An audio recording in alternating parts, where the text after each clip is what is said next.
जय गुरु जी, शुक्राना गुरु जी, अनंतम शुक्राना। मेरे गुरु जी महाराज साहिब का अनंतम शुक्राना।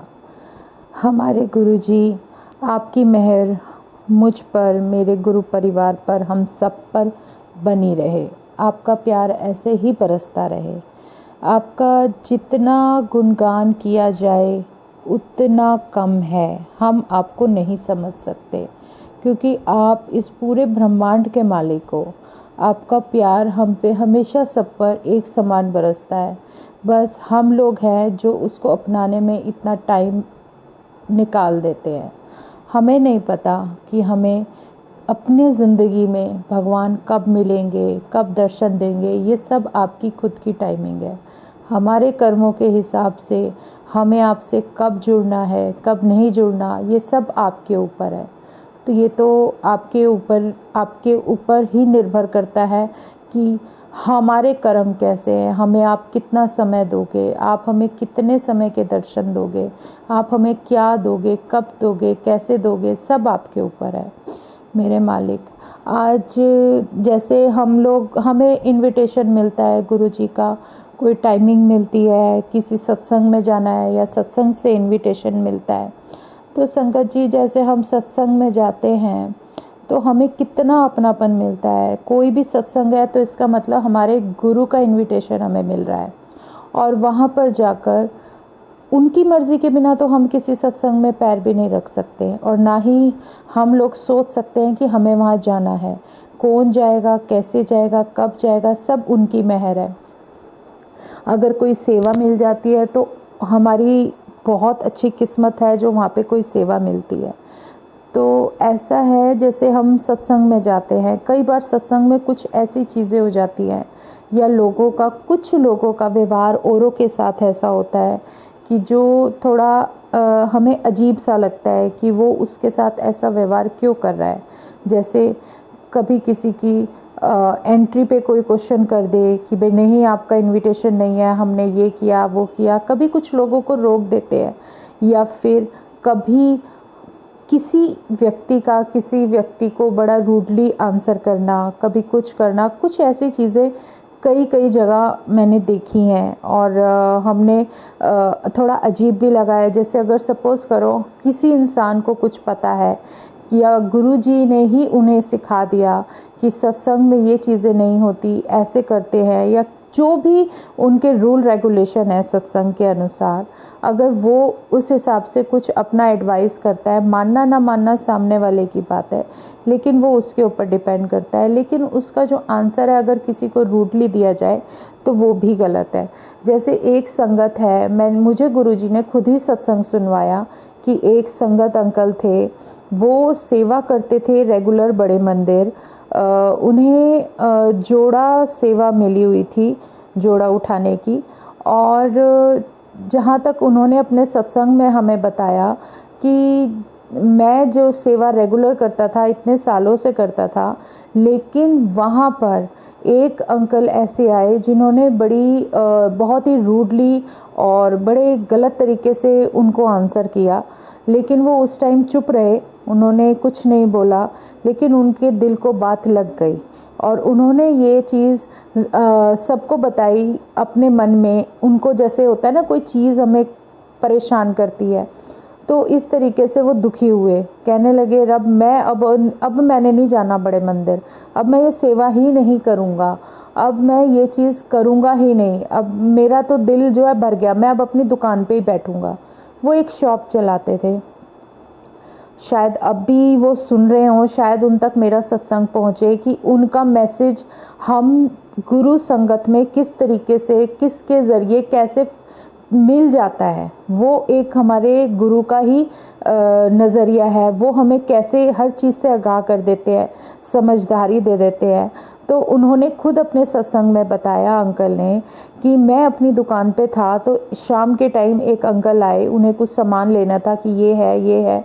उन्होंने कहा हाँ मिल जाएगा, उन्होंने कर दिया, और उन्होंने जो पेमेंट बोली उनको वो पेमेंट भी उन्होंने दे दी।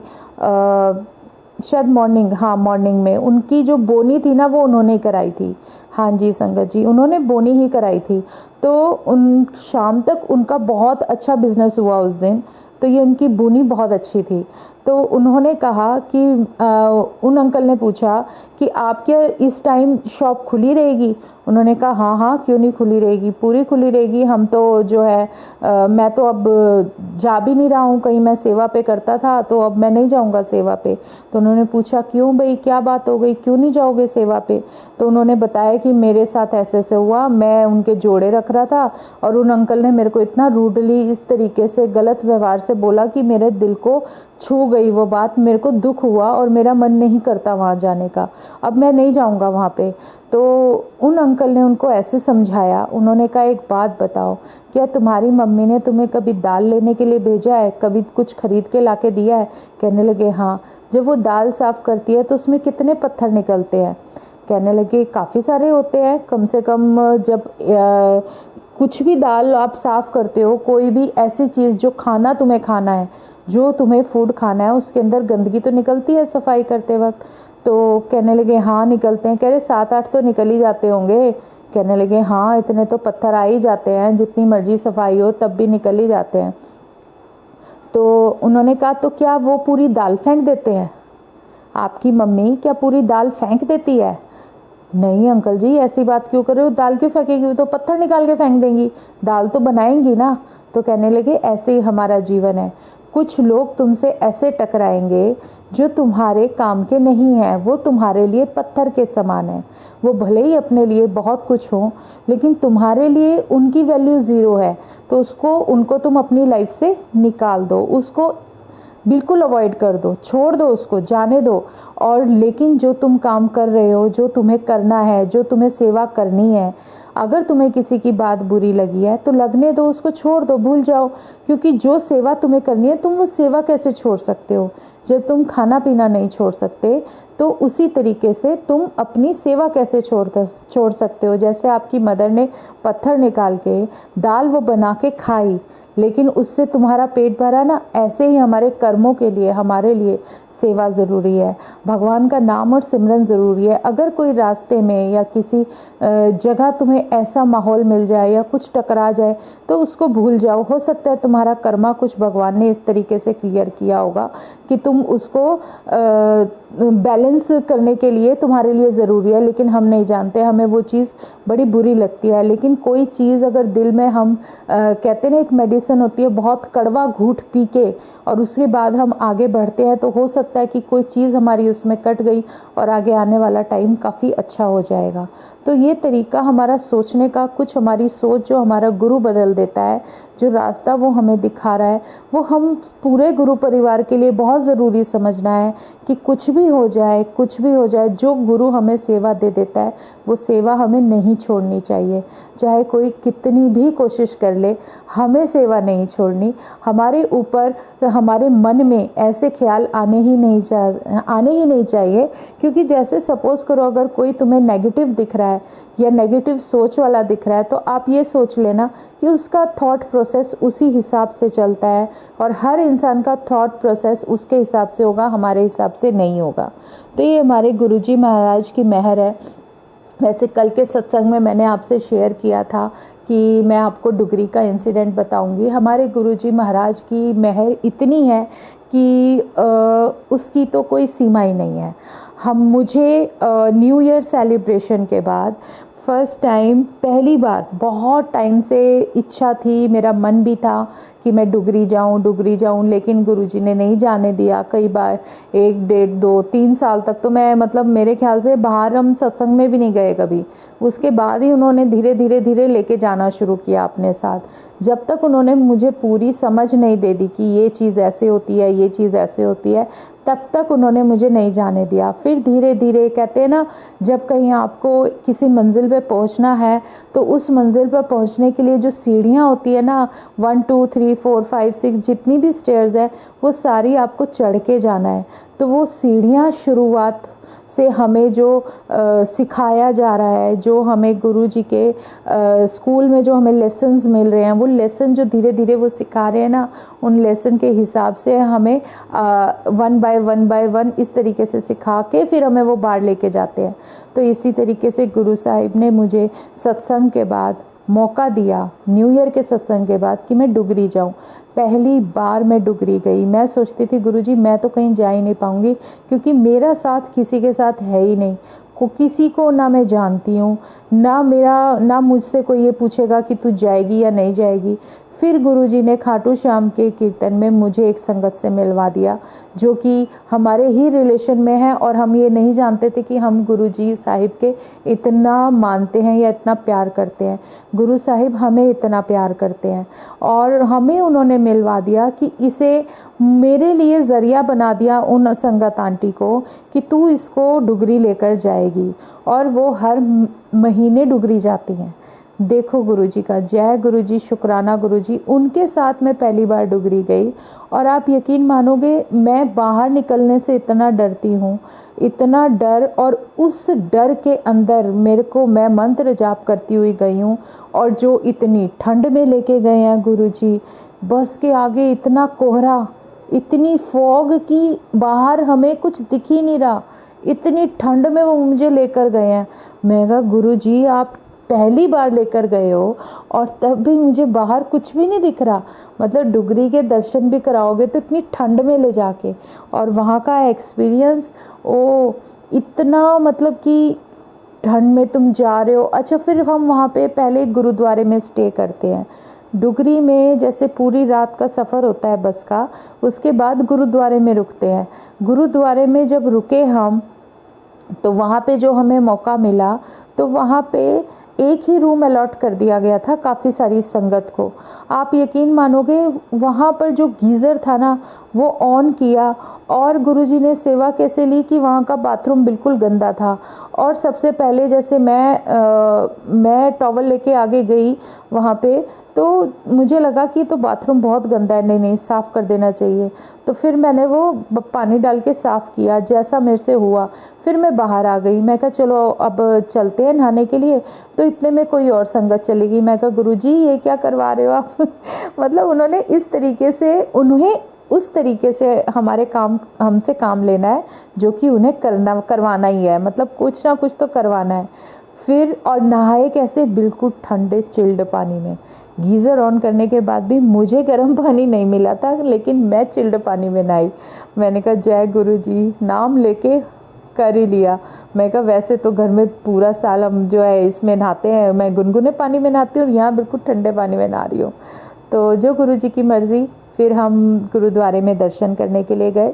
गुरुद्वारे में जब हमने मत्था टेका और उसके बाद उसकी गद्दी की परिक्रमा करके, उसके बाद हम जैसे ही वहाँ पर लंगर प्रसाद के लिए जो हमें मिलता है वहाँ बैठे, तो आप यकीन मानो हमें एक बर्तन मिला चाय प्रसाद के लिए, और एक बर्तन मिला इसके लिए जो भी हमें मतलब फूड गुरुजी ने देना है।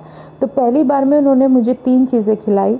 एक तो हाथ पे दी हमें रोटी, उसके ऊपर नींबू का अचार, और वो खाया। वो पराठा था, और उस पराठे पे मुझे इतने सारे ओम मिले, इतनी सारी ब्लेसिंग्स गुरुजी की भर भर के। और फिर एक बर्तन में मिले मटर वाले चावल। वो मटर वाले चावल जब मैंने खाए तो बहुत स्वाद थे, बहुत टेस्टी थे, पर पेट भर गया पूरा। लेकिन वो है ना, एक बर्तन था चाय प्रसाद के लिए। एक अंकल चाय वहाँ पे बांट रहे थे चाय प्रसाद, लेकिन मेरे मन में ये चल रहा था कि सारी संगत उठ के चली गई, मैं इतना टाइम ले रही हूँ खाने में, धीरे धीरे खाया जाता है। तो जैसे मैं चाय प्रसाद लूँ या ना लूँ, इतने वो मेज तक आएंगे, क्योंकि वो मेरे सामने वाली रो में थे। मैं उठूँ जाऊँ लूँ, मतलब कंफ्यूज पूरी।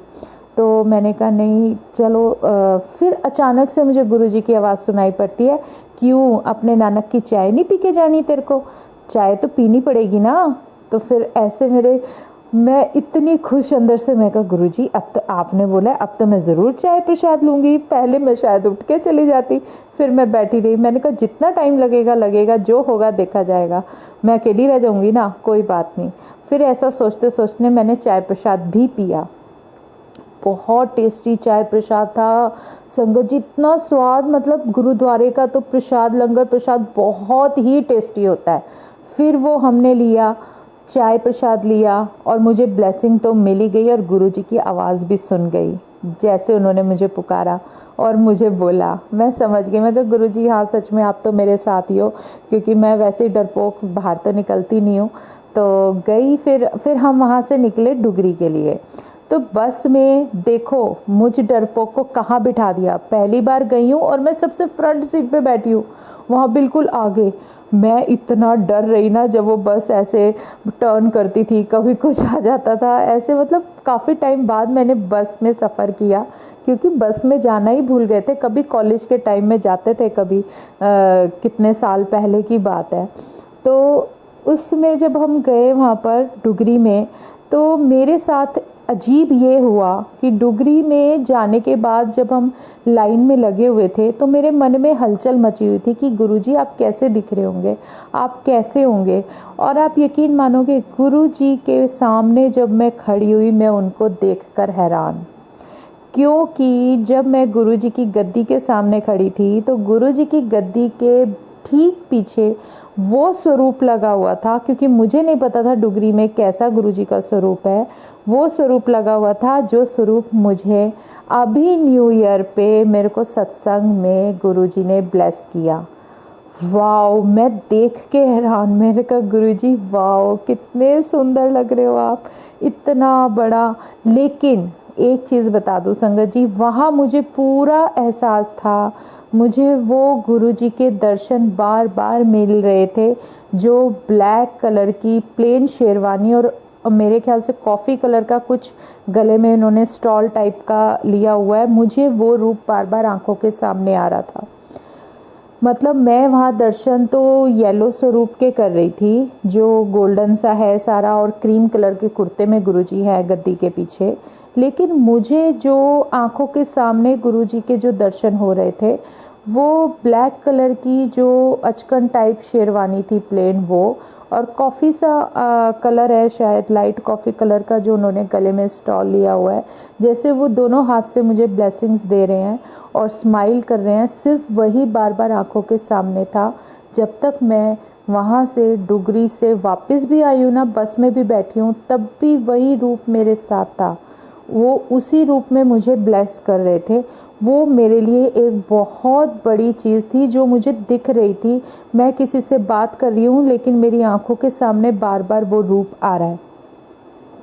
किस तरीके से गुरुजी ब्लेस करते हैं, ये बहुत बड़ी बात थी। और मेरे साथ ये सब फर्स्ट टाइम होना स्टार्ट हो गया था, जब मुझे फील होना शुरू हुआ कि मेरे साथ, मेरे अंग संग, मेरे, हम कैसे बोलते हैं कि गुरुजी हमारे साथ हैं, वो हमें दिखने लगते हैं। वो मुझे उस रूप में दिख रहे थे, लेकिन मैं सामने क्रीम कलर के कुर्ते में गुरुजी के दर्शन कर रही थी। मैं उनसे, अच्छा, आज जब मैं गद्दी के सामने दर्शन कर रही थी ना संगत जी, मुझे ऐसा लग रहा था, मैं सच बता रही हूँ, मेरे पैरों के नीचे ना भूचाल आया हुआ था, जैसे अर्थक्वेक में नीचे से धरती हिलती है ना, ऐसा मेरे साथ हो रहा था कॉन्टिन्यूसली। जब भी मैं वहाँ गुरुजी के गद्दी के सामने खड़ी थी, जब तक खड़ी रही, कॉन्टिन्यूसली ये रहा।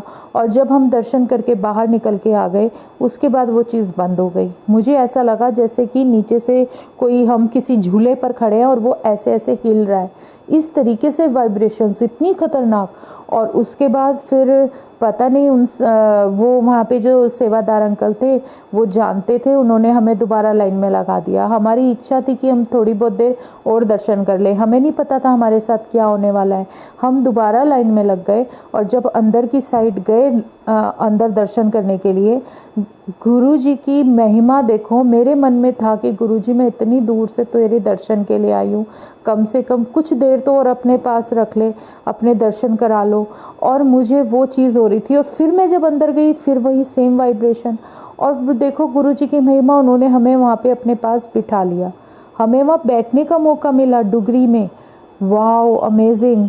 फिर मुझे किसी संगत ने कहा था कि वहाँ बैठने नहीं देते हैं इतना ना, लेकिन अब बिठाने लगे हैं, जब मौका लगता है तब बैठ जाते। तो उस लॉट में, जो वो कल्याण वाला जो लॉट था ना, उसमें मैं थी। ये मेरी किस्मत थी। मैं वहाँ बैठी हूँ, और जितनी देर बैठी हूँ संगत जी, सेम वही वाइब्रेशंस नीचे। मैं पूरा ऐसा, जैसे मैं झूले पे बैठी हूँ और मैं हिल रही हूँ, जैसे मैं झूले या ट्रेन पे बैठी हूँ और मैं हिल रही हूँ, बिल्कुल सेम नीचे मेरे। इतना ज़बरदस्त वाइब्रेशन, इतना ज़बरदस्त, मैं समझ नहीं आ रहा था मेरे साथ क्या हो रहा है। फिर वो सब करके, और जब मैं बाहर आई, बाहर आ गई।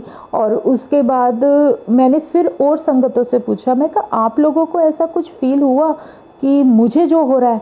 उन्होंने कहा नहीं, हमें तो कुछ भी नहीं हुआ।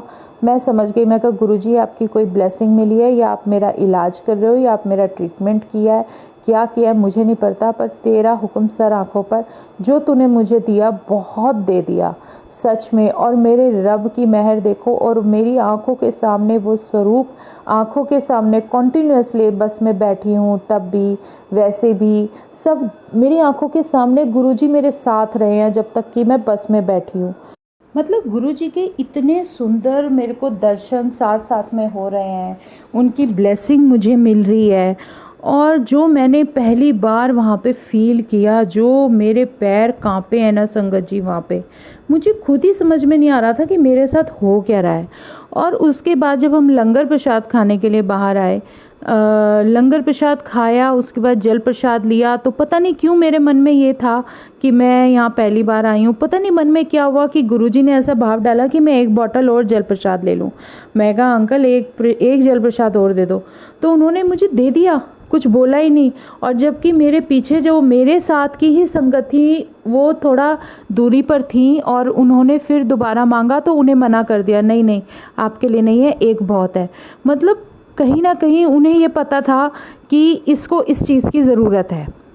मतलब वो जिसको जिस चीज़ की नीड है, जितनी नीड है, वो देते ही देते हैं। उस टाइम मेरा जो ट्रीटमेंट वहाँ डुगरी में गुरुजी की गद्दी के सामने हुआ, और उसके बाद जो मेडिसिन मुझे मिली, वो जो डबल डोज मिली, जो डबल मेरे को जल प्रसाद मिला, और जिसको मैं बिल्कुल एक बूंद भी वहाँ नहीं खोला और मैं घर लेकर आना चाह रही थी, वो मैं घर लेकर आई।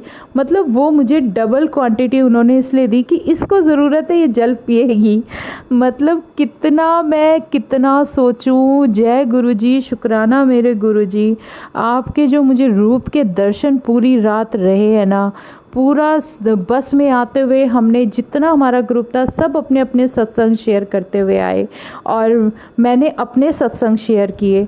मतलब इतना अच्छा ट्रिप दिया उन्होंने मुझे फर्स्ट टाइम में, और मतलब जिसकी मैंने कल्पना भी नहीं की थी कि मेरे साथ मैं ऐसे बाहर चली जाऊंगी, और वो भी अपनी फैमिली में बिना किसी के, अकेले गई हूँ, पहली बार निकली हूँ। और बस की ट्रिप इतने सालों बाद, कभी कॉलेज जाया करते थे, अब मैं मतलब पहली बार ऐसे निकल के इतना दूर, गुरुजी इतनी दूर ले गए। मतलब उन्होंने सब कुछ पहले से ही प्लान कर लिया था। मतलब हम क्या सोच सकते हैं, हमारी क्या प्लानिंग है, कुछ भी नहीं है। जो खुशियाँ वो दे देते हैं ना, वो खुशियाँ संगत जी कोई दे ही नहीं सकता। उनकी जो खुशियाँ दी हुई होती है ना, वो उनकी प्लानिंग के हिसाब से जो मिलती है वो हमें परमानेंट मिलती हैं। और अगर हम पहले से पहले ही कुछ प्लान कर लें, या हम ये सोचें कि हमें ये मिल जाए या वो मिल जाए, तो वो सब चीज़ें जो होती हैं ना, वो सब टेम्परेरी होती हैं, वो हमें पूरी मिल ही नहीं सकती। हमें पूरी की पूरी जो भी हमें खुशियाँ हमारा भगवान दे रहा है, उसको दिल से लगा के रखो संगत जी। उनका बहुत सारा प्यार हमें मिलता है, बहुत सारा प्यार मिलता है। ये हमारे गुरु जी की महिमा है, जो हमें वो एक एक एक एक करके हमें खुशियाँ देते हैं। वो ट्रिप मेरी यादगार रही, इतनी सारी संगत का प्यार मिला, उन सब का साथ मिला। सोचो कि डुगरी में मेरे रब के दर्शन, ओह इतने सुंदर, और इतना अच्छा ट्रीटमेंट जिसके लिए मुझे लगता है कि लोग पता नहीं कितने सालों तक कहाँ कहाँ धक्के खाते होंगे। मतलब ये चीज़ वही जानते हैं, उन्हें सब कुछ पता है, लेकिन एक होता है ना भाव, एक होता है प्यार, एक होता है विश्वास। वो विश्वास उन्होंने मेरा नहीं खोने दिया। मैं वहाँ गई हूँ तो उन्होंने मुझे और अपनी तरफ खींच लिया। अब इससे ज़्यादा तो हमारी कोई कनेक्शन, मेरे ख्याल से मेरे रब ने जो हमें मेहर दे दी ना, जो कनेक्शन बनाने का जो रास्ता वो हमें खुद दिखा देते हैं, वो हमें कोई दे ही नहीं सकता। जितना वो मिल जाए उतना कम है, जितना उनका प्यार मिल जाए उतना कम है। वो तो हमारे लिए हमारी सांसें हैं, प्राण है। हमारा सच में संगत जी हमारे पास कुछ भी नहीं है। हमारी अपनी सांसें नहीं है, हम खुद नहीं है, हमारे पास क्या है, कुछ भी नहीं है। हम तो एक सेकंड को भी ये सोचने लगे ना कि अब 1 घंटे बाद हम ये करेंगे या 1 घंटे बाद हम वो करेंगे, तो वो सब भी हमारे हाथ में नहीं है। कब क्या चीज़ तुम सोचते हो और अगले पल वो सब बदल जाता है। तो सब बदली हुई चीज़ें सब बेकार है। और जो मेरा रब हमें बख्शता है ना, वो बख्शनहार, इसीलिए वो हमें जो देता है वो परमानेंट देगा, परमानेंट देता है, हमारे हिसाब से देता है। उन्हें पता है हमें कितनी चीज़ कितनी क्वांटिटी में मिलनी चाहिए, हमें कितना प्यार मिलना चाहिए और हमारे लिए क्या चीज़